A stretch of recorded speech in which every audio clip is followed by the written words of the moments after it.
ये बात हम आपको पहले बता चुके हैं कि जिस तरह यहूदी सहूनी ग्रेटर इसराइल बनाने के लिए इस वक्त पूरे मशरक़ वस्ता में खौफनाक तबाही मचा रहे हैं, बिल्कुल इसी तरह हिंदू सहूनी अखंड भारत या ग्रेटर इंडिया बनाने के लिए बहुत जल्द इस पूरे खित्ते में एक बहुत बड़ी जंग मुसल्लत करें। हिंदू सहूनी यहूदी सहूनियों के पीछे चलते हैं। जो कुछ इस वक्त यहूदी सहूनी कर रहे हैं, इससे एक हौसला और एक आइडिया मिल चुका है हिंदू सहूनियों को कि ये वो 1000 साल से जिस गुलामी और जिल्लत का ये शिकार थे और फिर पाकिस्तान बन के इसकी भारत माता को तकसीम कर दिया गया और वो हिंदू राष्ट्र न बना सके, अखंड भारत न बना सके, अब वो ये महसूस कर रहे हैं कि तारीख उनको एक मौका दे रही है कि वो अपनी सरहदों से बाहर निकलकर उन तमाम इलाकों को अपने भारत में शामिल कर ले जो इनके ख्याल में इनकी भारत माता के हिस्से थे, और वहां पे अब इस्लामिक रियासतें, मुसलमान रियासतें, चाहे मशरक़ी पाकिस्तान हो या मगरबी पाकिस्तान, ये कायम है। लेकिन जब ये बातें हम अपनी पाकिस्तानी कौम को बताते हैं कि अखंड भारत बनाने के लिए हिंदू सहूनी इस वक्त बावले हो चुके हैं, जुनून की हद तक, इस हद तक कि जैसे शैतान ने उनको छूकर पागल कर दिया है, और वो पिछले 1-2 साल के अंदर जिस तरह जंगी तैयारियां कर रहे हैं, खासतौर पर कश्मीर को जम करने के बाद जब उन्होंने ये देखा कि पाकिस्तान की जानिब से कोई रिएक्शन नहीं आया, पूरी मुस्लिम दुनिया से कोई रिएक्शन नहीं आया, तो अब हिंदू सहूनियों को हौसला हो चुका है कि अब अगर वो मुसलमानों का कत्लेआम करें भारत के अंदर या फिर अपनी सरहदों को वसी करने के लिए पाकिस्तान में फौजें दाखिल करें, तो दुनिया उनके खिलाफ कोई आवाज नहीं उठाएगी। 1 साल से गजा की जंग जारी है। इंसानी तारीख का सबसे खौफनाक कत्लेआम हमारी आंखों के सामने लाइव ब्रॉडकास्ट हो रहा है, लेकिन क्योंकि मरने वाले मुसलमान हैं, लिहाजा पूरी दुनिया की आलमी ताकतें भी और मीडिया किसी किस्म का कोई एतराज, किसी किस्म की कोई तनकीद और किसी किस्म की कोई मज़ाहमत यहूदियों के खिलाफ करने के लायक ही नहीं है। यही सब कुछ अब हिंदू सहूनी भी देख चुके हैं, और पिछले 1-2 साल के अंदर $100 अरब से जायद रिवायती असलहा इन्होंने खरीदा है। रिवायती असलहे का मतलब है कि ये एटमी असलहा नहीं है, ये वो है जिससे आप एक कन्वेंशनल जंग लड़ते हैं। और ये हिंदू बनिया जो 1-1 रुपया अपना एहतियात से खर्च करता है, वो $100 अरब का रिवायती असलहा क्यों खरीदेगा? किसके खिलाफ इस्तेमाल करने के लिए?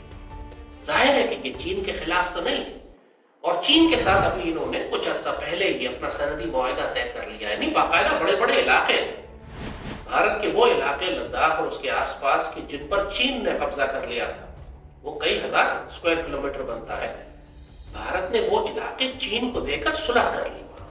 जाहिर है इसका मकसद ये है कि एक टैक्टिकल रिट्रीट करके एक बहुत बड़े स्ट्रेटेजिक गेन करने के लिए वो अपनी तवज्जो पाकिस्तान की जानिब करना चाहता है, ताकि चीन से उसके जो इख्तलाफात हैं, जो चीनी फौजें इसकी सरहद पे लगी हुई थी और जो खतरा था कि 2 फ्रंट वॉर इनको करनी पड़ेगी, 2 महाजों पर बैकवॉक लड़ना पड़ेगा, उसमें से एक महाज को इन्होंने अपनी शिकस्त तस्लीम करके, सरेंडर करके उस महाज को उन्होंने पीसफुल कर लिया, अमन कर लिया।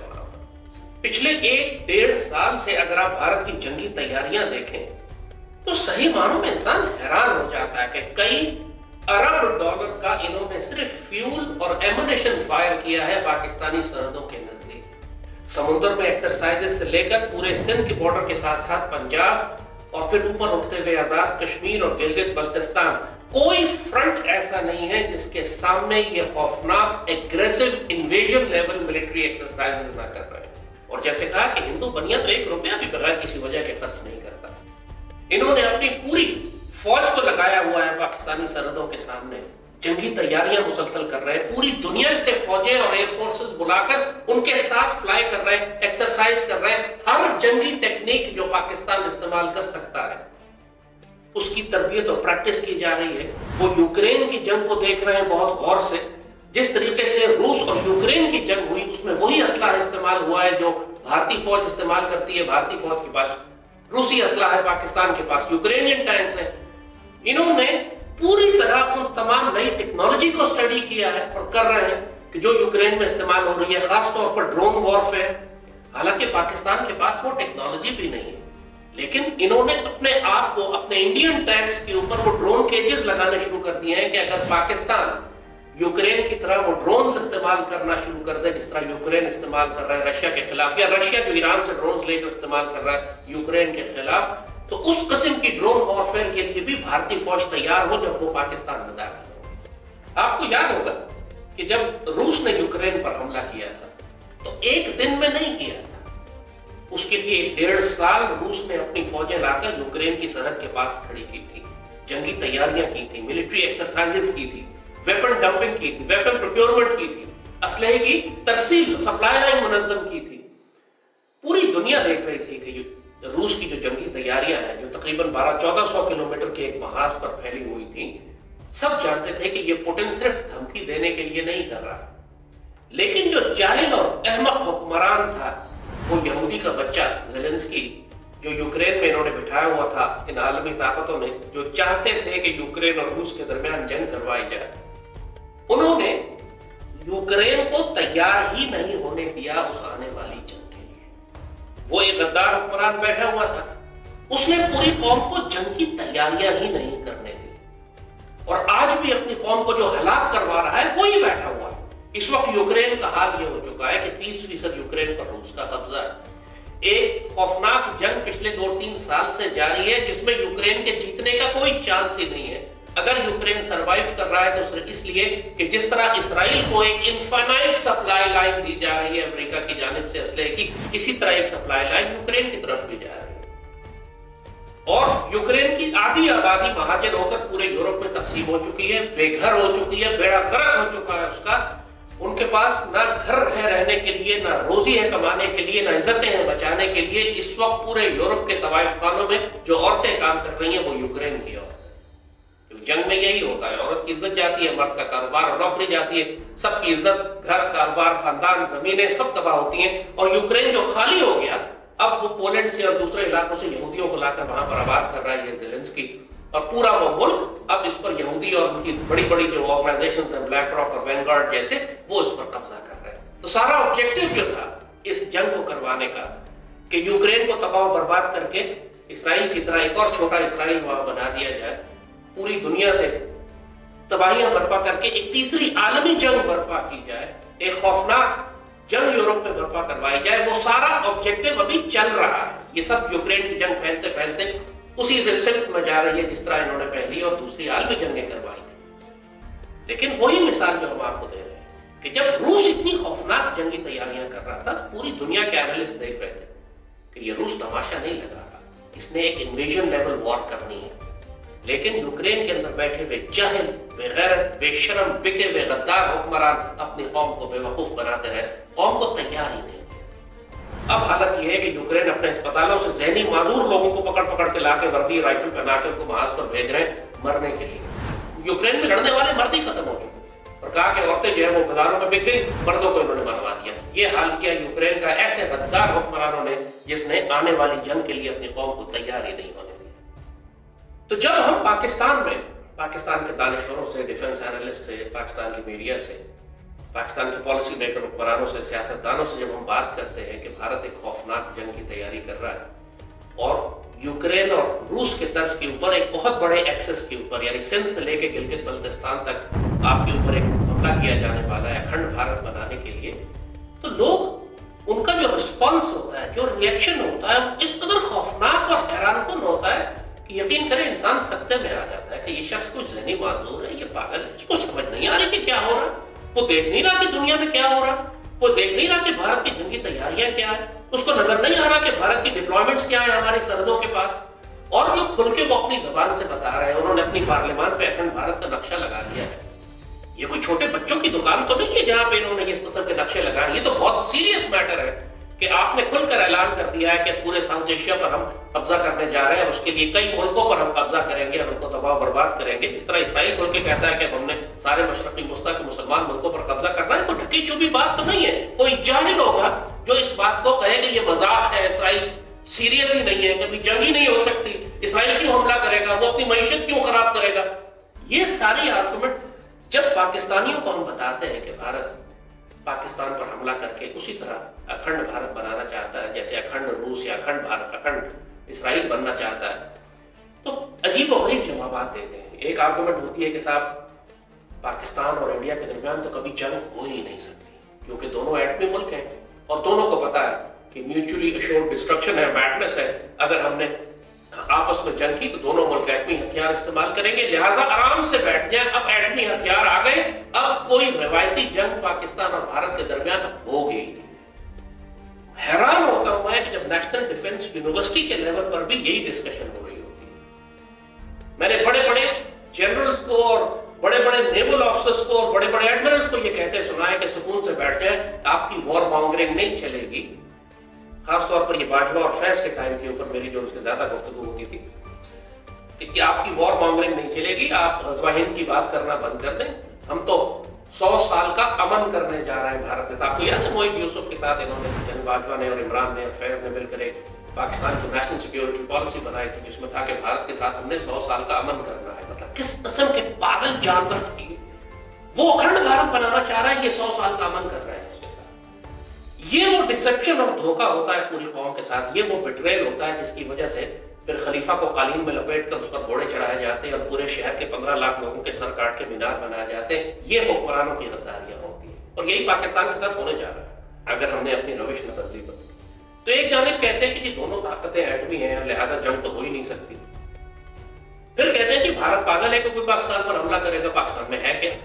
अगेन एक सुसाइडल आर्गुमेंट।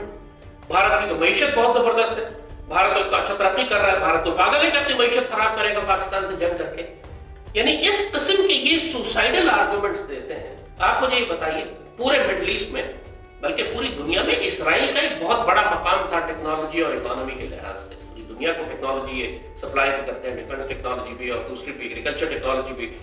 वो भी बड़ी फ्लरिशिंग कंट्री और फ्लरिशिंग इकोनॉमी उन्होंने अपनी बनाई हुई थी।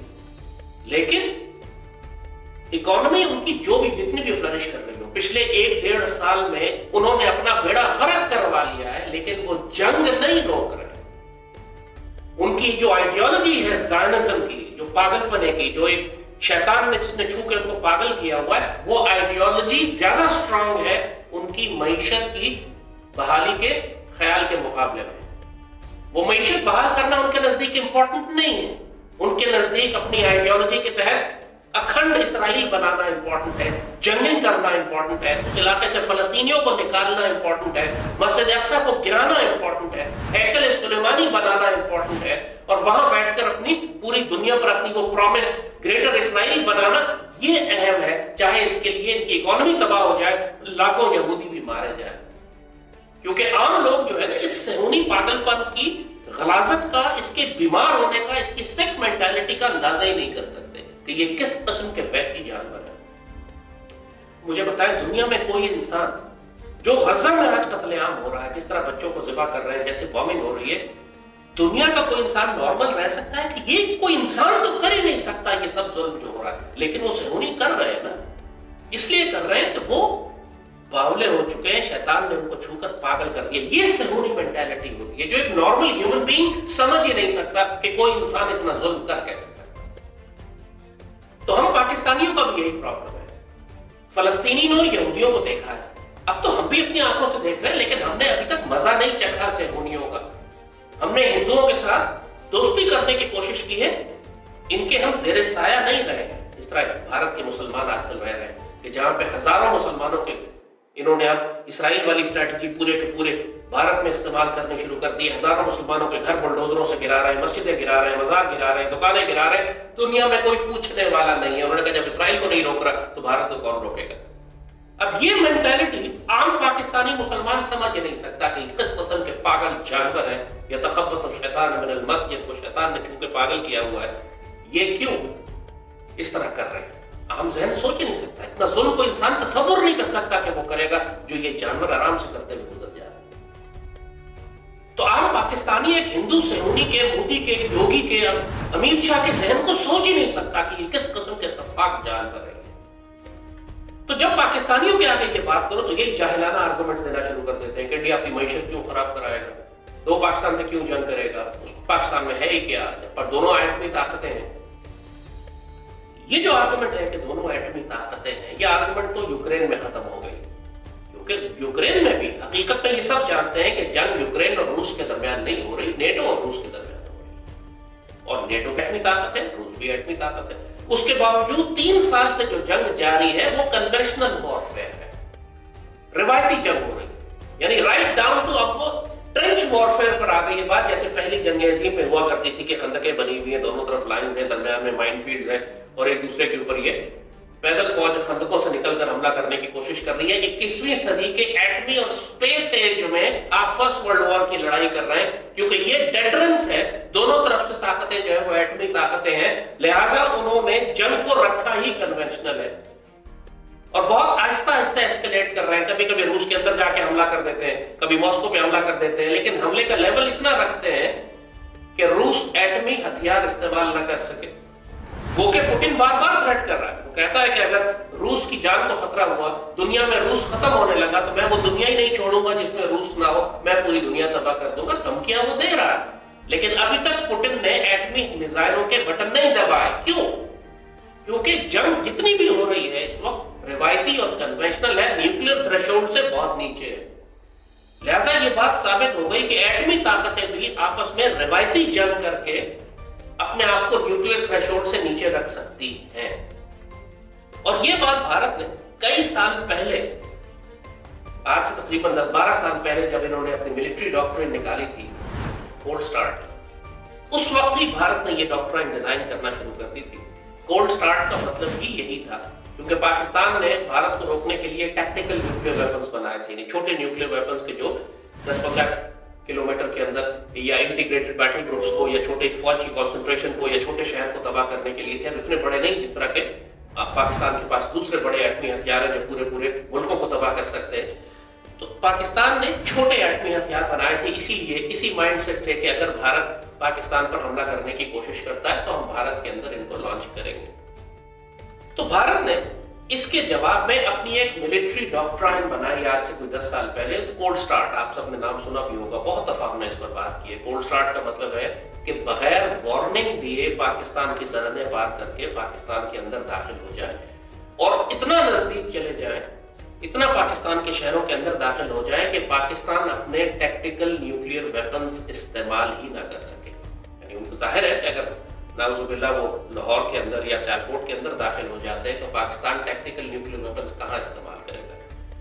पाकिस्तान चुबुर्जी पे करेगा, शालीमार गार्डन पे करेगा, मतलब हम कहाँ इस्तेमाल करेंगे अपने टैक्टिकल न्यूक्लियर वेपन्स को? मीनार पाकिस्तान पर करेंगे, हम सियालकोट पे किस जगह करेंगे? अल्लामा इकबाल के घर पे करेंगे। अगर भारतीय फौज अंदर दाखिल, जो कि पिछली 2 जंगों में तकरीबन लाहौर के अंदर वो दाखिल हो चुके थे, अब अगर वो दाखिल हो जाते तो हमारे टैक्टिकल न्यूक्लियर वेपन्स किस काम के होंगे? यही भारत की प्लानिंग है। उन्होंने अपनी इस डॉक्ट्राइन को ओवर ईयर्स बिल्ड करना शुरू किया, बिकॉज वो कन्विंस हो गए कि ये ठीक डॉक्ट्राइन, क्योंकि टैक्टिकल न्यूक्लियर वेपन इस्तेमाल करने के लिए आपको 2 चीजें चाहिए होती हैं और पिछले 10-12-15 साल से पाकिस्तान के पास वो दोनों चीजें नहीं है।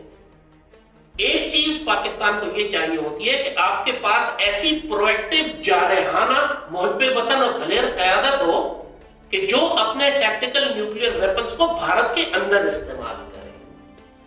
जाहिर है इन वेपन्स को अगर हमने इस्तेमाल करना है तो हमने इनको भारत की असेंबली एरियाज पे करना है, जहां पे उनकी फौजें जमा हो रही हैं भारत के अंदर पाकिस्तान में दाखिल होने के लिए। हमने वहां पर एंगेज करना है कि पूरे पूरे बैटल ग्रुप्स को हम उनको तबाह कर दें ताकि भारत वहां से इन्वेजन ही ना कर सके। मगर आप मुझे बताइए, पाकिस्तान में जो पिछले 10-15 साल में क़यादतें आई हैं, जो पॉलिटिकल लीडरशिप है, कोई एक भी है ऐसी जिसमें इतनी सलाहियत हो, इतनी कैपेसिटी हो, इतनी जुर्रत हो कि इस इमरजेंसी और सूरत हाल में जब पूरे मुल्क पे खौफनाक हमला होने वाला हो, इसमें यह जुर्रत हो कि कहे कि आगे बढ़कर nuclear weapon, tactical nuclear weapon use करो भारत की मिलिट्री कॉन्सेंट्रेशंस के ऊपर, उनके स्टेजिंग एरियाज के ऊपर, वहां पर तुम एक वेपन फायर करो ताकि भारत कभी पाकिस्तान में दाखिल ना हो सके। क्या ये जरदारी ये काम हुक्म दे सकता है? क्या नवाज शरीफ दे सकता है? क्या इमरान ये हुक्म दे सकता था जो कहता था कि क्या मैं हमला कर दूं? क्या ये जो बाकी उसके बाद जो उनकी आने वाली नस्लें हैं, कोई हम जिन्स परस्त है, कोई टिकटॉकर है, कोई शराबी है, पता इनमें किसी एक में जुर्रत है कि ये आगे बढ़कर फैसला करे कि भारत हमला करने वाला है, हम जंग को भारत तक ले जाते? सो वो जो सबसे बड़ी स्ट्रेंथ होती है किसी रियासत की या सबसे बड़ी कमजोरी होती है, यूक्रेन की सबसे बड़ी कमजोरी ज़ेलेंस्की, रूस की सबसे बड़ी स्ट्रेंथ पुतिन है। तो जो पाकिस्तान की सबसे बड़ी कमजोरी है वो ये कि हमारे पास लीडरशिप भी नहीं है जो न्यूक्लियर वेपन्स इस्तेमाल कर सके। और ये बात हमारे दुश्मनों को मालूम है। यानी ये इतनी खौफनाक बात है कि हमारे पास न्यूक्लियर वेपन्स हैं, लेकिन पॉलिटिकल लीडरशिप में वो कैपेसिटी नहीं है, वो विल पावर ही नहीं है कि इमरजेंसी सूरत हाल में न्यूक्लियर वेपन्स इस्तेमाल करने का ही हुक्म दे। और दूसरी बात ये कि पाकिस्तान की न्यूक्लियर डॉक्ट्राइन, मतलब पाकिस्तान की जो डिफेंसिव डॉक्ट्राइन हमने बनाई हुई है, वो ये है कि वो रिएक्टिव है, डिफेंसिव है और पैसिव है, एग्रेसिव है ही नहीं। ये बात भी भारत को मालूम है। यानी पाकिस्तान आगे बढ़कर कभी पहले अपनी सरहदें पार नहीं करेगा। हमारी मिलिट्री डॉक्ट्राइन का ये हिस्सा है कि हम इंतजार करेंगे कि भारत पहले दाखिल हो। यानी एक हमारी डॉक्ट्राइन जो कि खौफ और पैसिव रिएक्टिव डिफेंस पर मबनी है, और दूसरी हमारे पास पॉलिटिकल लीडरशिप ही नहीं है जिसमें ये कैपेसिटी हो के हालात को देखकर अपनी डॉक्ट्राइन तब्दील कर दे या वक्त के मुताबिक, खतरात के मुताबिक पाकिस्तान के पास जो वेपन सिस्टम्स, जो सलाहियतें हैं, उसको हम एग्रेसिवली डिप्लॉय करके दुश्मन को रोक सके। तो भारत ने जब ये दो कमजोरियां पाकिस्तान में देखी तो उसने अपनी मिलिट्री डॉक्ट्राइन को रिफॉर्म करना शुरू कर दिया, डेवलप करना शुरू कर दिया। पहले कोल्ड स्टार्ट थी, कोल्ड स्टार्ट को उन्होंने थोड़ा एडवांस किया और ज्यादा इंटीग्रेटेड बैटल ग्रुप्स में, यानी बड़ी, अब पहले cold start was more of a छोटे छोटे टैक्टिकल ऑपरेशन थे। खाली सियालकोट पे हम एक ब्रिगेड, उनका एक डिवीजन या ब्रिगेड दाखिल हो जाएगा, लाहौर पे एक दाखिल हो जाएगा। अब उन्होंने पूरे एरियाज को, बड़े बड़े एरियाज को इकट्ठे करके, मल्टीपल इन्वेजन फोर्सेस को इकट्ठा करके इंटीग्रेटेड बैटल ग्रुप्स बना दिए कि अब एक पूरा ग्रुप जो है, कई ब्रिगेड, कई डिवीजन, कई फोर्सेस जो है वो एक हिस्से में जाएंगे। कोई साइड गुजरांवाला और सेंट्रल पंजाब की गुजरांवाला, कुछ नीचे भागलपुर की तरफ जाएगा, कुछ सिंध की तरफ जाएगा। उन्होंने मुख्तलिफ इंटीग्रेटेड बैटल ग्रुप्स बनाना शुरू कर दिए। उसकी पहले एक्सरसाइज करते रहिए। देन दे रियलाइज कि हम इसको मजीद डेवलप कर सकते हैं थिएटर कमांड्स में। यानी थिएटर कमांड ये है कि उन्होंने कहा कि ये जो बेसिकली कोल्ड स्टार्ट के इंटीग्रेटेड बैटल ग्रुप्स थे, ये उनकी इंडियन आर्मी के फॉर्मेशंस थी जिन्होंने पाकिस्तान में दाखिल होना। उन्होंने कहा यार why don't we convert this into theatre commands. Theatre command का मतलब है कि आर्मी, नेवी और एयरफोर्स को इकट्ठा करके एक पूरा एरिया उनको दे दिया जाए कि आपने इस इलाके का डिफेंस करना है, इस इलाके में दाखिल होना है, इस इलाके को आपने पाकिस्तान के कैप्चर करना है। तो अब सिर्फ वो बात इंडियन आर्मी तक महदूद नहीं रह गई। उनका जो कंट्रोल रूम और कमांड रूम और ऑपरेशनल रूम होता है, उसमें एयरफोर्स और नेवी भी बैठती है। इसके लिए फिर इन्होंने सीडीएस की पोस्ट बनाई थी अपनी, वो चीफ ऑफ डिफेंस स्टाफ, वो जो पहला वाला था हेलीकॉप्टर में गिर के मर के मुर्दार हो गया, रामखोर का बच्चा। ये सीडीएस की पोस्ट उन्होंने इसलिए बनाई कि सारी, जिस तरह हमारे chairman joint chief of staff होता है, वो सारे आर्म फोर्सेस के ऊपर बैठा होता है, इसी तरह इन्होंने सीडीएस बनाई। और थिएटर कमांड का कॉन्सेप्ट, यानी जो इनकी सदर्न कमांड है, जो समुद्र के साथ लगती है, जिसने कराची पे एंगेज करना है, उसमें इंडियन नेवी के एलिमेंट्स भी हैं, इंडियन एयरफोर्स के एलिमेंट्स भी हैं, इंडियन आर्मी के एलिमेंट्स भी हैं। ये प्रैक्टिकली पूरी आर्मीज है जो इंडिपेंडेंट ऑपरेट करेंगी दूसरी थिएटर कमांड से, और हर थिएटर कमांड अपनी जगह पाकिस्तान में दाखिल होगी। इनका इरादा भी रशिया यूक्रेन वॉर की तरह को 1400-1500-1600 किलोमीटर का फ्रंट खोलना है। उनका मकसद यही है कि जितना बड़ा फ्रंट हम खोलेंगे उतना ही पाकिस्तान के लिए रेजिस्ट करना मुमकिन नहीं होगा। बड़े बड़े फ्लैंक्स हैं हमारे जो कमजोर होंगे, क्योंकि हम एक तरफ कॉन्सेंट्रेट करेंगे, दूसरा फ्लैंक हमारा कमजोर हो जाएगा। और जहां तक पाकिस्तान पर कब्जा करने की बात है, तो जो पाकिस्तान के दरियाए सिंध का मशरकी किनारा, जो ईस्ट साइड ऑफ इंडस है, पाकिस्तान की 70-80% आबादी दरियाए सिंध के मशरकी किनारे पर भारत की सरहद के दरमियान रहती है। यानी आप दरियाए सिंध से शुरू करें, सिंध से, और सिंध से ऊपर होते हुए आप पूरे पंजाब, और पंजाब से होते हुए आजाद कश्मीर और गिलगित बल्तिस्तान, पाकिस्तान की सारी आबादी दरियाए सिंध के मशरकी किनारे पर है। मगरबी किनारे पर तो बलूचिस्तान है, सूबा खैबर है, उनकी आबादी कितनी है? थोड़ी सी। बाकी सारा सूबा तो हमारे मगरब मशरकी किनारे की जानिब रहता है। और जहां तक सिंध का ताल्लुक है, बिल्कुल भारतीय सरहदों के साथ साथ पाकिस्तान के बड़े बड़े खजाने वहां रखे हुए हैं। थर का कोयला वहां पर है, वहां पे रेगिस्तान में गैस निकल रही है जिससे पूरा पाकिस्तान चल रहा है। वहां पे तेल और गैस के जखायर है सिंध के अंदर, जहां जो निकल के पाकिस्तान में जो तेल और गैस के जखायर बड़े बड़े सारे इंटीरियर सिंध के अंदर है।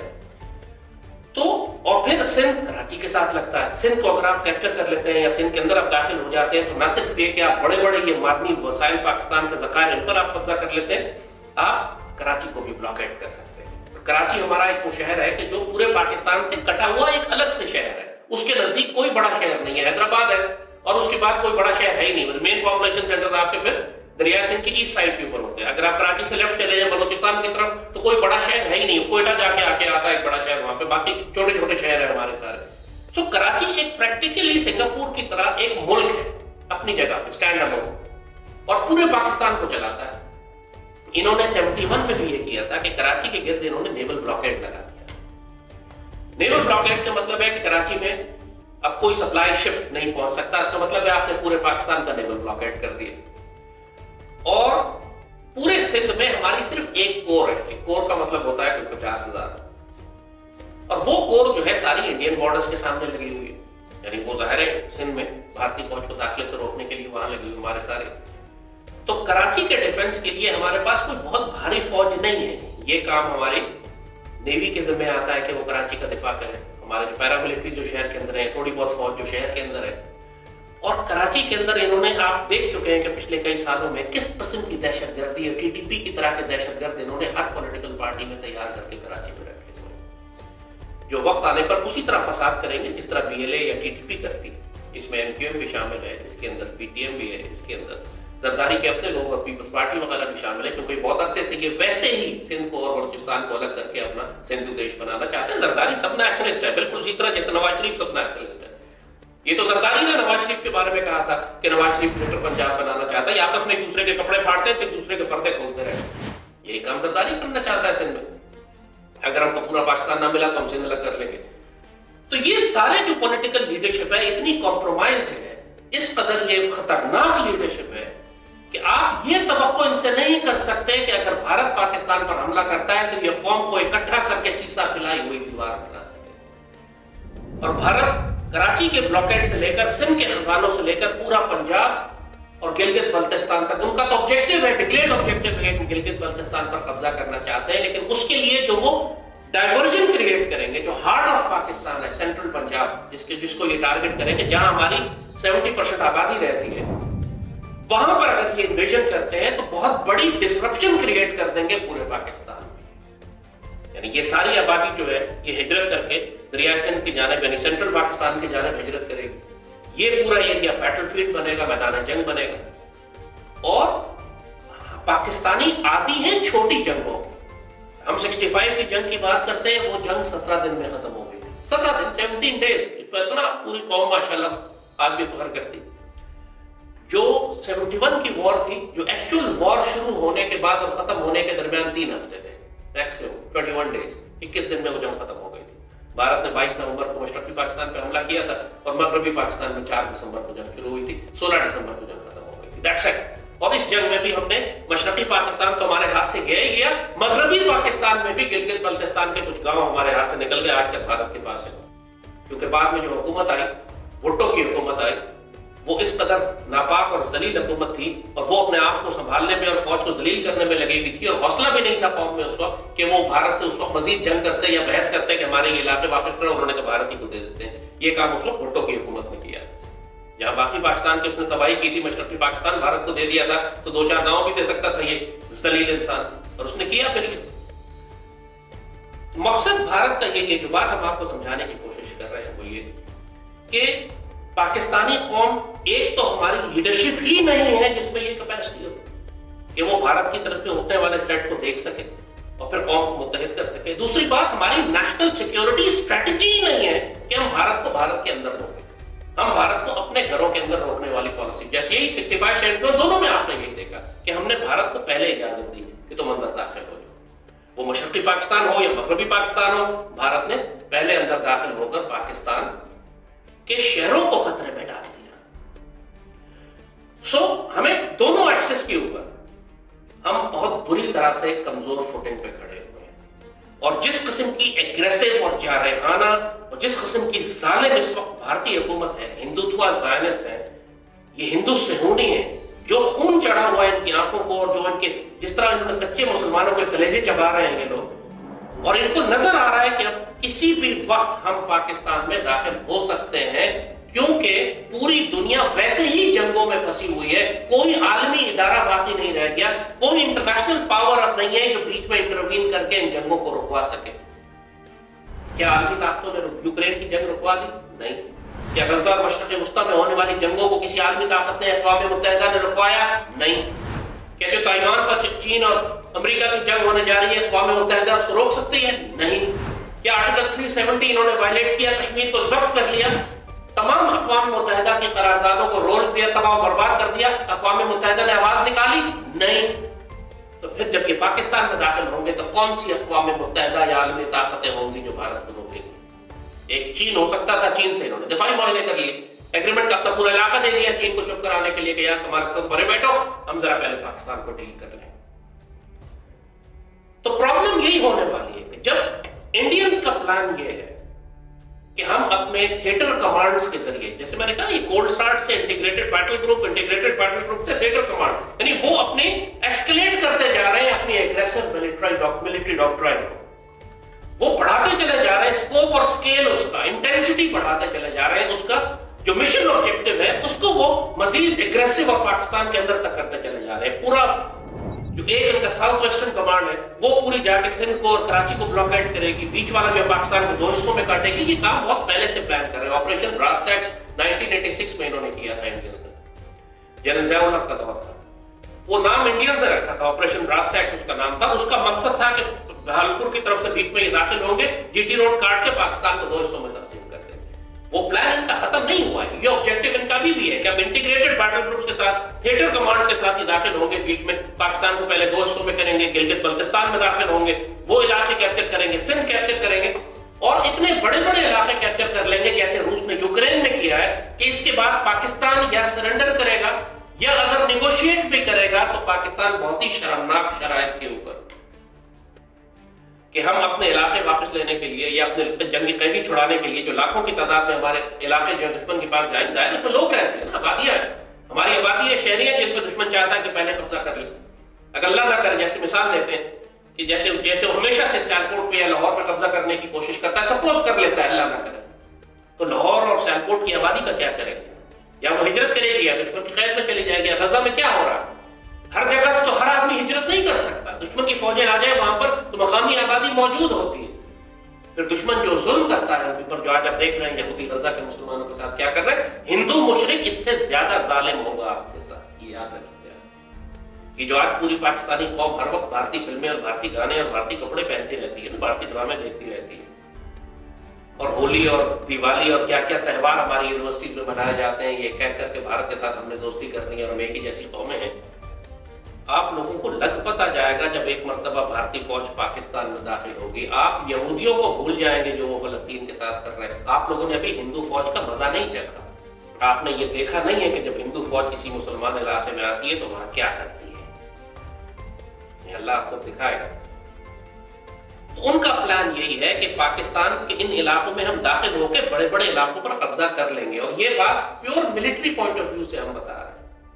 जो मिलिट्री डॉक्ट्राइन और स्ट्रेटजीज उनकी हैं, जो वेपन सिस्टम्स उनके पास हैं, जो इन्वेजन स्ट्रेटजीज उन्होंने बनाई हुई हैं, और जो पाकिस्तान की डिफेंसिव पॉलिसी है, जो पाकिस्तान की लीडरशिप है, इस सब को जब आप मैप करते हैं तो बात बड़ी वाज़ेह नजर आती है कि पहली इन्वेजन में भारत हमारी सरहदें पार करके हमारे अंदर दाखिल हो जाएगा, और फिर हमको एक बहुत तवील जंग लड़नी पड़ेगी उसको अपनी सरहदों से निकालने के लिए और फिर उसको रिवर्स करने के लिए। और ये पहले तारीख में बहुत दफा, हजारों दफा हो चुका है। आपको सेकेंड वर्ल्ड वॉर की मिसाल देते हैं। सेकेंड वर्ल्ड वॉर में जर्मनी ने अपनी सरहदों से ब्रेकआउट किया चारों तरफ, कितने मुल्कों पर उसने चंद दिनों में कब्जा कर लिया। एक हफ्ते में उसने फ्रांस पे कब्जा कर लिया, उससे पहले पोलैंड पे कब्जा कर लिया, पूरा फ्रांस जर्मनी उसके ऊपर काबिज हो चुका है।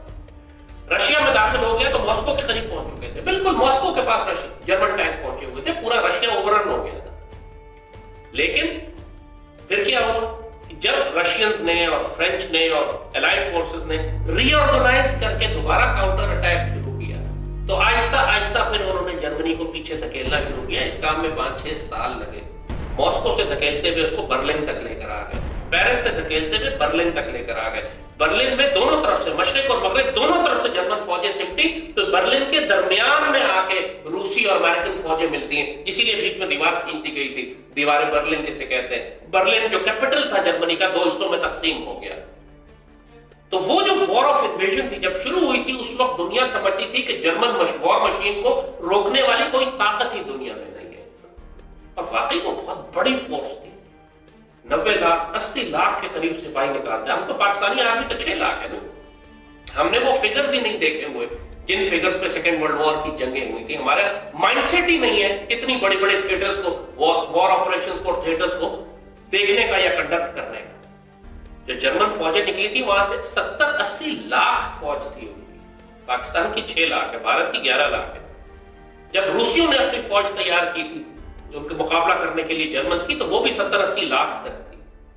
यानी we are talking about figures जो हमने देखे भी नहीं है, इतने खौफनाक फिगर्स हैं, इतनी बड़ी बड़ी वो जंगें थी। लेकिन वो जर्मन वॉर मशीन जो एक जमाने में लगता था कि नाकाबिले तस्खीर है, कई साल की जंगों के बाद उसमें भी थकावट के आसार आने शुरू हुए, उसका भी मरकज कमजोर होने लगा, उसकी भी सप्लाई लाइन तबाह होने लगी, उसकी भी फौज में थकन आ गई, एग्जॉस्शन आ गई, और वो भी जंग से बेजार हो गए। और जब उन्होंने देखा कि फतह मुमकिन नहीं है, तो उन्होंने भी हथियार डालने शुरू कर दिए, और नतीजतन सिमटते सिमटते आखिर में उनका कैपिटल बर्लिन वो दुश्मनों के हाथ में चला गया। और उसके बाद कितने साल बर्लिन वॉर खींची रही, और जर्मनी की आज तक कोई फौजी ताकत ही नहीं है। तो यही सब कुछ भारत के साथ भी होने वाला है, यही सब कुछ इसराइल के साथ हो रहा है। इसराइल भी अपने आप को इस वक्त स्ट्रेच कर रहा है। इस वक्त लगता है पूरे मशरक़ वस्ता में कोई ताकत मुसलमानों की नहीं है जो उसको रोक सके। लेकिन हर कदम पर जो इसराइल आगे बढ़ रहा है, उसका अपना खून भी बह रहा है, उसकी अपनी मईशत भी तबाह हो रही है, उसके अपने फौजी भी खुदकुशी कर रहे हैं, उसके अपने मुल्क से भी लोग छोड़कर भाग रहे हैं। ये नहीं है कि एक फलस्तीनी या 10 फलस्तीनी या 100 फलस्तीनी शहीद होते तो इसराइल को उसकी कोई कीमत नहीं देनी पड़ती, कीमत तो इसराइल भी देगा। तो यही हिंदू सेहूनियों के साथ भी होगा, इस मुशरिक और मुर्तिद दुश्मन के साथ भी होगा, इस अजीत कुमार डोवल और मोदी और अमित शाह और योगी के साथ भी यही होगा कि जिस फौज को एक मर्तबा अपनी पूरी ताकत से ये पाकिस्तान में घुसेड़ देंगे और ये समझेंगे कि इन्होंने आधे पाकिस्तान पर कब्जा कर लिया या आधी पाकिस्तानी आबादी को हिजरत करने पर मजबूर कर दिया और हमेशा हम इधर ही बैठे रहेंगे, ऐसा नहीं होगा। फिर ये जंग होगी, फिर शुरू होगी तो लंबी चलेगी। बुजुर्गों ने तो 6 साल कहा है, 6 साल की जंग चलेगी। ना ये 17 दिन की जंग होगी, ना 25 दिन की जंग होगी, ये 6 साल की जंग होगी। अगर इस जंग के शुरू में बड़े बड़े शहर, नेमतुल्लाह शाह वली के आप उठा के देखिए ना, वो तो कहते हैं कि लाहौर भी हमारे हाथ से जाएगा, गिलगित बल्तिस्तान और बड़े बड़े इलाके हमारे हाथ से निकलेंगे, लेकिन फिर मुसलमान इनको वापस ले लेंगे। लेकिन वापस लेने के लिए जो कुर्बानी हमें देनी पड़ेगी, जो तवील जंग हमें करनी पड़ेगी, जिस किस्म की कौम की हमें जरूरत है, जिसको अब हम तैयार नहीं कर रहे, क्योंकि हमारे पूरी नेशनल साइकी, नेशनल स्ट्रैटेजी हमारी यही है कि भारत से हमें कोई खतरा नहीं है, हमें सारी तवज्जो मगरबी सरहदों के जानिब रखनी है, हमारा सबसे बड़ा थ्रेट टीटीपी और बीएलए है, और हमको अपनी मईशत ठीक करनी है। ये इतना फेटल माइंडसेट है, इतना खुदकुश माइंडसेट है कि इसके नतीजे में हमारा हशर वही होने जा रहा है, शुरू में कम अज कम जो यूक्रेन का आज हो गया। तो इंडियन स्ट्रैटेजी बिल्कुल वाज़ेह है कि पाकिस्तान को सरप्राइज देंगे, वो कोई पुलवामा जैसा बहाना करके, कोई भी, उनके सारे थिएटर कमांड्स अब तैयार हैं। उन्होंने अपनी डिप्लॉयमेंट कर ली है, उन्होंने वेपन सिस्टम्स टेस्ट कर लिए हैं, उन्होंने वॉर एक्सरसाइजेस कर लिए हैं, उन्होंने वॉर प्लान्स बना लिए, इन्होंने areas distribute, area of operation या एरिया ऑफ रिस्पांसिबिलिटी डिफाइन कर लिया। ये अपनी तमाम मिलिट्री डॉक्ट्राइन जो उन्होंने बनाई थी उनको वैलिडेट कर लिया। जिस तरह पाकिस्तान में जब मशरकी पाकिस्तान हमारे पास था तो किसी ने बहुत ही जाहिलाना और बेवकूफाना किस्म की एक मिलिट्री डॉक्ट्राइन बनाई कि the defence of East Pakistan lies in West Pakistan. यानी किसी बुकरात ने जो अपने आप को बड़ा जीनियस समझता था, ये अंग्रेजी मोटी सी लिखती और सारे बड़े मुतासिर हो गए, इस तरफ क्या जबरदस्त अंग्रेजी है कि मशरकी पाकिस्तान का दिफा जो है वो मगरबी पाकिस्तान में किया जाए। जाहिर है कुछ बड़े गद्दार थे, याहिया खान था, असद उमर का बाप था, जनरल उमर था, इस किस्म के बुकरात जो मिलिट्री ऑपरेशन डायरेक्टरेट पे बैठे हुए थे, वो अंदर से बैठकर पाकिस्तान को सबोटाज कर रहे थे। पूरी पाकिस्तान आर्मी को ये समझा रहे थे कि मशरकी पाकिस्तान का दिफा करने की जरूरत नहीं है, हम मगरबी पाकिस्तान में दिफा करेंगे मशरकी पाकिस्तान का। तो नतीजा ये, मगर इस डॉक्ट्राइन को जो थियोरेटिकली उन्होंने एक डॉक्ट्राइन निकाल दी और सारे यकीन करने लगे कि ये बिल्कुल ठीक है कि हाँ, अगर भारत ने मशरकी पाकिस्तान पे हमला किया तो हम मगरबी पाकिस्तान से उसका दिफा करेंगे। इसको कभी वैलिडेट नहीं किया गया, कभी इसको ऑन ग्राउंड एक्सरसाइज करके नहीं देखा गया कि हम कितनी फोर्सेस डिप्लॉय करेंगे, भारत कितनी फोर्सेस हमारे सामने ला सकता है, कितना अरसा हमें लगेगा, भारत को कितना टाइम लगेगा मशरकी पाकिस्तान पर कब्जा करने में, और क्या उतनी देर में हम प्रेशर बिल्ड कर सकेंगे मगरबी पाकिस्तान में कि हम भारत को रोक सकेंगे वो मशरकी पाकिस्तान से फोर्सेस निकालकर मगरबी थिएटर में ले आए। कोई एक्सरसाइज नहीं की गई, कोई वैलिडेशन नहीं की गई। एक हाइपोथेटिकल बकवास और खुराफात थी किसी के दिमाग में, कैसा होगा तो हम ऐसे कर लेंगे, मशरकी पाकिस्तान पे हमला हुआ तो हम मगरबी पाकिस्तान से हमला करके भारत पे कब्जा कर लेंगे तो भारत मजबूर हो जाएगा मशरकी पाकिस्तान छोड़ने पर। ये खुराफाती जब शैतानी और गद्दारी के ख्यालात जब इंसान अपने एक खुद पैदा कर करके उन पर ईमान ले आता है कि ये सही। नतीजा फिर वही होता है जो मशरकी पाकिस्तान में हुआ कि जब मशरकी पाकिस्तान में भारत ने इतनी फोर्स के साथ हमला किया तो हमारे पास कोई स्ट्रेटेजी ही नहीं थी, हमें पता ही नहीं था करना क्या है। 22 नवंबर को इंडियन आर्मी इन्वेड कर चुकी थी मशरकी पाकिस्तान को और 10 दिन तक मशरकी पाकिस्तान सोचता ही रह गया कि यार करें या ना करें। बस फिर टोटल पूरा करने के लिए इन्होंने 4 दिसंबर को थोड़ी सी जंग शुरू की, उसमें भी हमने मार खाया क्योंकि लीडरशिप कमी नहीं थी। जलील लोग बैठे हुए थे, भुट्टो था, मुजीब था इस तरफ और याहिया खान था, जनरल उमर था। बाद में कोर्ट मार्शल तो किसी का भी नहीं हुआ, सारी बातें फाइलों में दबा दी इन्होंने कि किस तरह हमारे ऊपर इल्जाम था। मगर भारत ने अपनी मिलिट्री डॉक्ट्राइन्स को वैलिडेट किया। वो मुसलसल 1.5 साल से हर चीज, तमाम डॉक्ट्राइन्स को, वेपन सिस्टम्स को, इंटीग्रेशन को, अपनी थिएटर कमांड्स को, अपने एरिया ऑफ रिस्पॉन्सिबिलिटीज को अच्छी तरह चेक कर चुके हैं, टेस्ट कर चुके हैं। दुनिया की सारी आर्मी, एयरफोर्स और नेवी के साथ उन्होंने मिलिट्री एक्सरसाइज करके पाकिस्तान की सारी स्ट्रेटेजीज और टैक्टिक्स, हत्ता के F-16 के खिलाफ उन्होंने अपने जहाजों को उड़ाकर ये देख लिया कि हमारे जहाज F-16 के खिलाफ कैसे परफॉर्म करेंगे। मगर पाकिस्तान के, जिस तरह मशरकी पाकिस्तान में ये डॉक्ट्रिन हमने दिमाग में बना ली थी कि मशरकी पाकिस्तान का दिफा मगरबी पाकिस्तान में होगा, इसी किस्म की खुराफात आज भी पाकिस्तान के सियासतदानों और हमारे दानिशवरों और हमारे डिफेंस एनालिस्ट, हत्ता के नेशनल डिफेंस यूनिवर्सिटी के दिमाग में घुसी हुई है। ये वो ब्रेन्स होते हैं कि जो आर्मी को आइडियाज देते हैं। ये भी यही समझते हैं कि जी दोनों एटमी ताकतें, जंग तो होनी नहीं है। वो भी ये समझते हैं कि भारत के पास मईशत इतनी अच्छी है, वो क्यों जंग करेगा पाकिस्तान से। वो अभी भी ये समझते हैं कि जी हम, भारत ने अगर पाकिस्तान पर हमला किया तो आलमी ताकतें बीच में आके जंग रुकवा देंगी। मतलब ये बिल्कुल ही कोई ज़हनी मासूम लोग हैं, क्या मैं सब कुछ आप देख चुके हैं। ये सिर्फ असम्पशंस पे चल रहे हैं कि आलमी ताकतें बीच में आके जंग रुकवा देंगी, एटमी ताकतों के दरमियान जंग होती नहीं।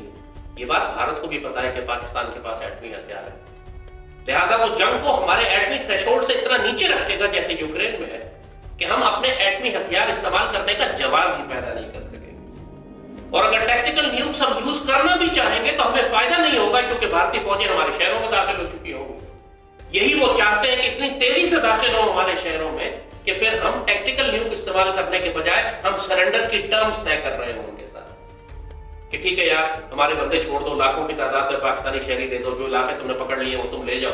यानी शुरू में तो हमें अच्छा खासा जलील करना चाहते हैं। उनका तो ख्याल है कि हम अपनी सरहदों को 150 किलोमीटर तक हर तरफ बढ़ा लेंगे आगे, तमाम पाक सिंध का जितना भी थर का कोयला है और हमारे तेल और गैस के जखीरे हैं उन पर कब्जा कर लेंगे, दरिया सिंध तक जहां पहुंच सके वहां पहुंच जाएंगे, जहां जीटी रोड काट सके वहां जीटी रोड काट देंगे, गिलगित बल्तिस्तान का जितना हिस्सा हम कैप्चर कर सके, सियाचिन, स्कर्दू एयरपोर्ट, इनका मेन टारगेट स्कर्दू एयरपोर्ट है, वो लैंड उस पे करेंगे आके। जिस तरह 47 में इन्होंने श्रीनगर एयरपोर्ट के ऊपर अपनी फौजें उतारी थी, अब इनका टारगेट स्कर्दू एयरपोर्ट का, और हमने स्कर्दू एयरपोर्ट को एक फाइटर बेस से रिड्यूस करके एक इंटरनेशनल एयरपोर्ट बना दिया है कि यहाँ टूरिज्म ज्यादा बढ़ेगा। पहले वो फाइटर बेस था। अब बदनीयती ना भी हो तो गलत असेसमेंट है, ये परसेप्शन गलत है, अपने आप को गलत फहमी में रखा हुआ है इस पूरे कौम ने कि जी भारत कभी हमला करेगी, और अगर कर दिया तो वो जो खरबों रुपया खर्च कर रहा है तेल और गैस और अपने एमुनिशन के ऊपर और ट्रेनिंग पे और मिलिट्री एक्सरसाइजेस के ऊपर और पूरी दुनिया के साथ अपनी वॉर डॉक्ट्रिन्स वैलिडेट कर रहा है, वो किस लिए कर रहा है, किसके खिलाफ कर रहा है? कर तो वो पाकिस्तान की सरहदों के साथ रहा है, तो यकीनी तौर पर चीन के खिलाफ तो नहीं है। चीन से इसने दोस्ती कर ली, आपसे नहीं की, और फिर उसके हुक्मरान जो जबान इस्तेमाल कर रहे हैं कि हम अखंड भारत बनाने जा रहे हैं और 1-2 साल के अंदर गिलगित बल्तिस्तान पाकिस्तान का हिस्सा होगा, भारत का हिस्सा होगा और ये इलाके जो हम ले लेंगे। आपके ख्याल में ये सब बकवास है? खाली वो जो नक्शा लगाया हुआ अपने पार्लियामान के ऊपर अखंड भारत का। तो ये सवाल जो लोग जब हमसे करते हैं इधर दोनों एटमी ताकतें हैं और इनके दरमियान जंग नहीं हो सकती, इससे ज्यादा खुदकुश आइडियोलॉजी मुमकिन ही नहीं है। एटमी ताकत होने के बावजूद पाकिस्तान और भारत के दरमियान एक खौफनाक रिवायती जंग होने वाली है। आज 6 महीने के बाद, 1 साल के बाद, इट डजंट मैटर। लोग मजाक उड़ाते हैं जी आप 10 साल से कह रहे हैं कि जंग होने वाली और जंग नहीं हुई। अल्लाह ताला सूरत-ए-हाल और एनवायरनमेंट ऐसी बना देता है कि भारत कई दफा सोचते सोचते रुक जाता है। हमारा दुश्मन है बुज़दिल, जब तक 100% गारंटी तो उसको हर तरफ से ना मिले। वो पाकिस्तान पे हमला करना चाहता था, उसकी नॉर्थ में उसकी चीन के साथ लड़ाई हो गई, चीन ने उसके इलाकों पे कब्जा कर लिया, इस पर क्वेश्चन इंपोज हो गया। वो हमला करना चाहता था, उसका सीडीएस हेलीकॉप्टर क्रैश में मारा गया, जो सारी वॉर प्लानिंग जिसने करनी थी वो फिर रुक गए थोड़े अर्से के लिए। इन्होंने फिर एक खौफ इनके ऊपर तारी होता है कि यार कुछ और तैयारी कर लें, कुछ और वेपन सिस्टम ले लें, कुछ और सीख लें दुनिया से क्या हुआ, कुछ और मुआहदे कर लें, कुछ और मिलिट्री एक्सरसाइज कर लें। एक खौफजदा दुश्मन है हमारा इस वक्त एम्बिशियस हुआ है, पूरी दुनिया की सपोर्ट उसके पास है, वेपन सिस्टम उसके पास है, फोर्स उसके पास है, मगर उसके बावजूद मुसलमानों से, पाकिस्तान से वो खौफजदा हैं। उनको ये मालूम है कि हम पाकिस्तान में दाखिल भी हो जाएंगे, इलाकों पे कब्जा भी कर लेंगे, लेकिन उसके बाद जो कुछ होगा वो भी उनको अच्छी तरह मालूम है कि एक मर्तबा पाकिस्तान, क्योंकि हम पाकिस्तानियों की आदत है जब तक घर को आग ना लग जाए उस वक्त तक आग बुझाना नहीं शुरू करते, उससे पहले खुद ही पेट्रोल छिड़क रहे होते हैं हर कोने में। उनको भी पता है कि एक मर्तबा अगर ये पाकिस्तान में दाखिल हो गए तो ये कौम जो आज तुम्हें बिखरी हुई नजर आ रही है, आज जो उसमें लिसानी कौमियत, सूबाइयत के, सियासत के इख्तलाफात है, ये सब खत्म हो जाएंगे और ये कौम इकट्ठी होकर फिर भारत के खिलाफ मज़ाहमत शुरू करेगी। करोड़ों की तादाद में पाकिस्तानी जिनके घरों में ऑटोमेटिक वेपन्स हैं और राइफलें हैं, वो निकल कर आएंगे और पाक फौज के साथ खड़े हो जाएंगे। यही हमारी तारीख है। जब 65 और 71 में सिंध में दिफा करने की बात आई तो पाकिस्तान आर्मी अकेला पूरे डेजर्ट को तो डिफेंड नहीं कर सकती थी। तो पीर पगाड़ा के जो हुर मुजाहिदीन थे, हुर ट्राइबल्स थे, वो अपने फोर्सेस के साथ आया, हजारों की तादाद में हुर मुजाहिदीन, वो एक इर्रेगुलर गुरिल्ला फोर्स के तौर पर पाकिस्तान आर्मी के साथ भारतीय फौजों के खिलाफ लड़ते रहे। कश्मीर हमने कबायलियों के जरिए आजाद करवाया था, कायदे-ए-आज़म ने ट्राइबल्स भेजे थे जिन्होंने कश्मीर आजाद करवाया था। अभी भी टीटीपी और बीएलए के खिलाफ हम कबायली लश्कर इस्तेमाल कर रहे हैं जो पाकिस्तान से प्यार करने वाले हैं, वो पाकिस्तान आर्मी के साथ मिलकर प्रेशर पाकिस्तान आर्मी के पास से हटा रहे हैं और खुद रिस्पॉन्सिबिलिटी ले रहे हैं इन बीएलए और टीटीपी के दहशतगर्दों और जहन्नुम के कुत्तों के खिलाफ लड़ने का। तो ये सब कुछ आइंदा आने वाली जंग में भी होगा। सिविलियन और फौजी का फर्क खत्म हो जाएगा, सिर्फ मुजाहिद होंगे, यूनिफॉर्म वाले मुजाहिद और गैर यूनिफॉर्म वाले मुजाहिद। सब पाक फौज के मुजाहिद होंगे और सब गज़वा हिंद के मुजाहिद होंगे, क्योंकि ये जंग जो होगी ये आगाज होगा फिर गज़वा हिंद का। फिर जो आज लोग हमारा मजाक उड़ाते हैं, आज जो लोग आर्गुमेंट्स देते रहते हैं कि जी जंग हो ही नहीं सकती, भारत हमला ही नहीं करेगा, दुनिया की ताकतें रुकवा देंगी, ये सारी आर्गुमेंट उस वक्त हक से उड़ चुकी होगी। फिर लोगों के पास कोई और आर्गुमेंट नहीं होगी सिवाय इसके कि ये दीवाना, ये पागल जो बरसों से आपको बता रहा था कि भारत हमला करने वाला है, इस कौम को जंग के लिए, गज़वा हिंद के लिए तैयार करो, ये सच कहता था। बेशक देर हो जाएगी, लाखों करोड़ों हमारे लोग मारे जाएंगे और महाजिर होंगे, लेकिन ये कौम उठेगी सिर्फ उसी वक्त। या तो अब ये हो कि इस वक्त पाकिस्तान आर्मी की जो मौजूदा क़यादत है, जिस तरह इन्होंने खवारिज को जहन्नुम के कुत्ते करार दिया है, इसी तरह ये पाकिस्तान के नेशनल सिक्योरिटी डॉक्ट्राइन भी गज़वा हिंद को करार दे और पूरी कौम को इसके लिए तैयार करें। सईदी रसूलुल्लाह का हुक्म भी है, अल्लाह का फजल भी होगा, कौम भी मुत्तहिद होना शुरू हो जाएगी, हुक्मरान पाक फौज की भी इज्जत में इजाफा होगा। ये जो इस वक्त दुश्मन इख्तिलाफ डालने की कोशिश कर रहा है कौम और फौज के दरमियान, सब खत्म हो जाएगा अगर पाक फौज खुद गज़वा हिंद की जिम्मेदारी लेकर कहे कि हम गज़वा हिंद की फौज है। जब वो अपने आप को अखंड भारत की फौज कह सकते हैं और वो नापाक और पलीद यहूदी सहूनी मखदूबुन अलैह लानती कौम अपने आप को गॉड्स चोजन पीपल कह के कह सकती है कि ये इलाका हमको खुदा ने दिया है, इसलिए हम पूरी दुनिया के इंसानों को कत्ल कर रहे हैं, तो पाक फौज जिसको बनाया ही अल्लाह उसके रसूल की ड्यूटी के लिए, वो क्यों नहीं ओन करती इस बात को कि अल्लाह ने हमें गज़वा हिंद के लिए बनाया है? आप इतने बड़े अल्लाह के फजल से इनकार क्यों करते? आपने कहा ना कि ये जहन्नुम के कुत्ते हैं, खवारिज हैं, आपने बरकत नहीं देखी, पूरी कौम इकट्ठी हो गई इनके खिलाफ, सबसे ज्यादा जलील हो रहे हैं ये कुत्ते, इनको सबसे ज्यादा तकलीफ सिर्फ इस एक लफ्ज से पहुंची है। आपकी तोपों और टैंकों से इनको इतनी तकलीफ नहीं पहुंची, इनको तकलीफ पहुंची है जब आपने इनको कहा ये खवारिज हैं, जहन्नुम के कुत्ते हैं। और हिंदू मुशरिक पूरी पाकिस्तान और मुस्लिम दुनिया की ताकत से इतना खौफजदा नहीं है जितना इस एक लफ्ज से कि पाकिस्तान आर्मी ये कहे कि हम गज़वा हिंद की फौज हैं। और जैसे ही आप ये कहेंगे फिर आप इसके मुताबिक अपनी कौम की तरबियत शुरू करेंगे। आपको अपने तमाम नेशनल गार्ड्स और मुजाहिद फोर्स और अपने तमाम जांबाज फोर्स और सिविल डिफेंस, अपने सबको आपने रीऑर्गेनाइज करना है जंगी बुनियादों पर। वक्त नहीं है हमारे पास, अल्लाह जितना वक्त पाकिस्तान को दे रहा है ये बोनस टाइम है। आज लोग मजाक उड़ाते हैं, जिस तरह कुरान लिखता है नूह अलैहिस्सलाम जब किश्ती बना रहे थे तो खुशहाली का दौर था, उस जमाने में खुशकी थी, बिल्कुल कहर पड़ा हुआ था, बारिश पानी का सवाल ही नहीं था, तो आप किश्ती बनाने लगे। तो लोगों ने, कुरान यही सारे वाकयात उनका लिखता है, लोग उनका मजाक उड़ाते थे, पानी तो है ही नहीं, किश्ती तुम आप किस बात की बना रहे हो? उन्होंने यही कहा कि तुम थोड़ा इंतजार करो, देखो वो जानते थे कि अल्लाह का हुक्म किया है और कितना बड़ा समुद्री तूफान आने वाला है। फिर जब तूफान आया तो सारे जो मजाक उड़ाने वाले थे वो गर्क हो गए, वही बचे जिन्होंने नूह अलैहिस्सलाम पर एतबार किया। तो गज़वा हिंद तो होना है, तो सईदी रसूलुल्लाह बता चुके हैं। बड़े बड़े बुजुर्गों ने, नेमतुल्लाह शाह वली जैसे बुजुर्गों ने और बाकी तमाम मौलिया ने बता दिया है कि शुरू में आपको बहुत नुकसान होगा, और उसकी वजह यही है कि बताया इसलिए कि आप यकीन ही नहीं कर रहे। ये पाकिस्तानी कौम मान के नहीं दे रही कि अल्लाह ने इसको गज़वा हिंद के लिए तैयार किया। और हिंदू मुशरिक अखंड भारत बनाने के लिए पाकिस्तान की सरहदें पार करके दाखिल होंगे और तमाम जंगी तैयारियां वो कर चुके हैं।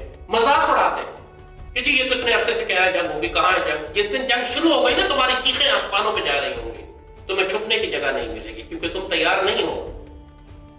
फलस्तीन तो देख लो, ये होगा तुम्हारे साथ जो आज अहले फलस्तीन के साथ हो रहा है, ये पाकिस्तान वालों के साथ होगा। हम वैसे भी गुनाहगार हैं कि हमने फलस्तीन की मदद नहीं की, उसकी मकाफात अमल और उसकी सजा तो वैसे भी लगेगी हमको।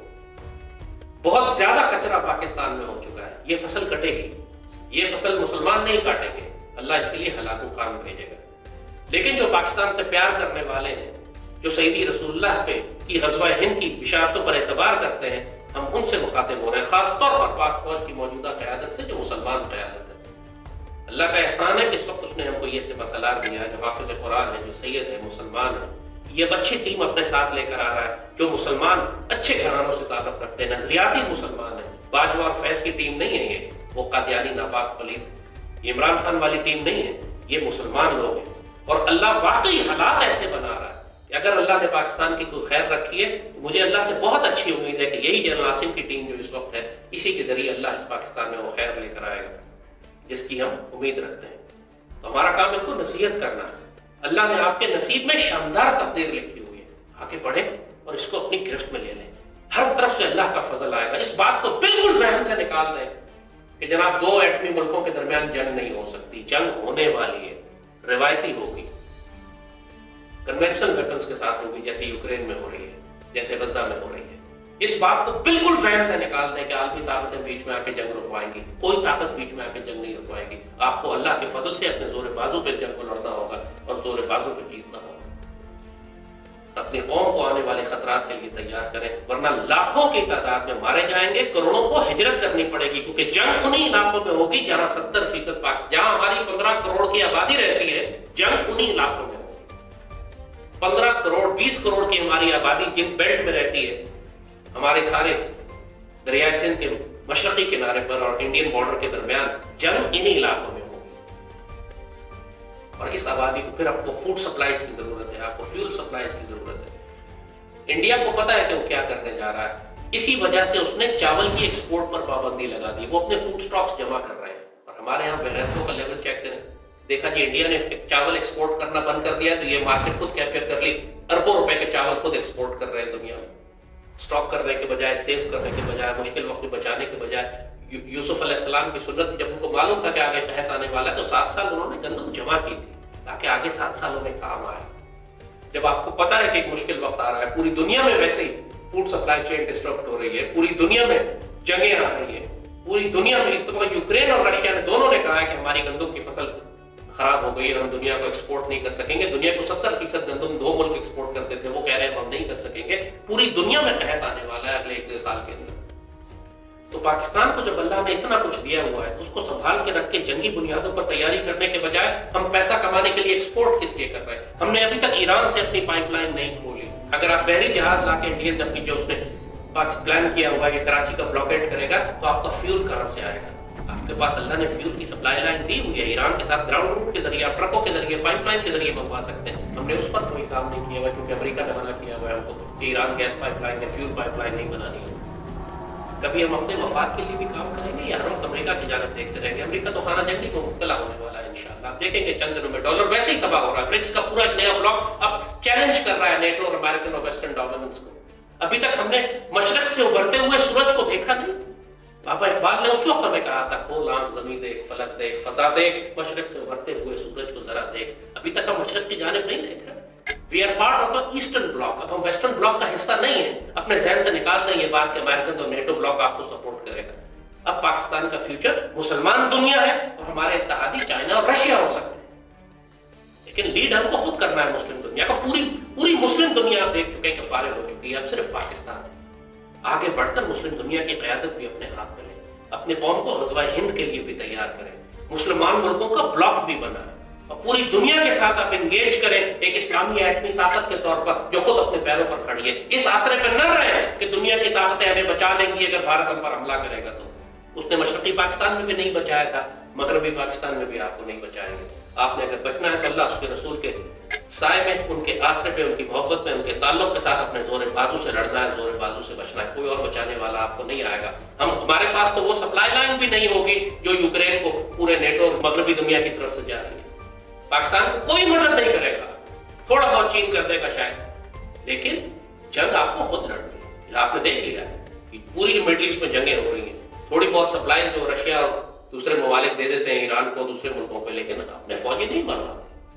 आपकी तवक्को ना करें कि चाइना आपके लिए जंग करेगा या कोई और मुल्क आपके लिए जंग करेगा। आपके लिए अगर कोई मुल्क मुसलमान दुनिया में खून बहाएगा तो वो तुर्की है। तुर्की के साथ डिफेंस पैक्ट करें, नेटो की तरह का, सेंटो या सीटो की तरह का डिफेंस पैक्ट करें कि जिसमें attack on Turkey will be considered attack on Pakistan. उनको न्यूक्लियर अम्ब्रेला दें, उनसे पूरी टेक्नोलॉजी लेकर आए, उनके ओवरसीज बेसिस टर्की से कहें कि तुम ओवरसीज बेसिस पाकिस्तान में बनाओ, पाकिस्तान ओवरसीज बेसिस अपने टर्की में बना।